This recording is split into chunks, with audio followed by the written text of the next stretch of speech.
ከክፋትም ሁሉ ደህንነትን ይሰጥ ዘንድ የእኛንም ኃጢአታችንን ያስተሰርይልን።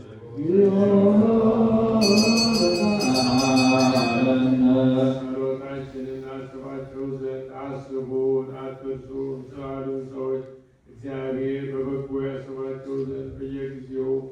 ሁሉ ይቅር ይላቸው ዘንድ የእኛንም ኃጢአታችንን ያስተሰርይልን።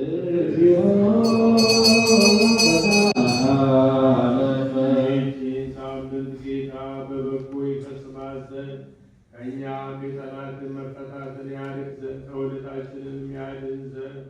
ይቅርም ይለን ዘንድ ኃጢአታችንን ያስተሰርይልን ዘንድ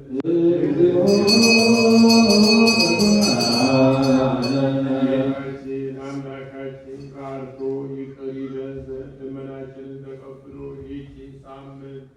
በደህናና በሰላም ያስፈጽመን ዘንድ የትንሣኤውን ብርሃን በፍጹም ደስታ ያሳየን ኃጢአታችንን ያስተሰርይልን ዘንድ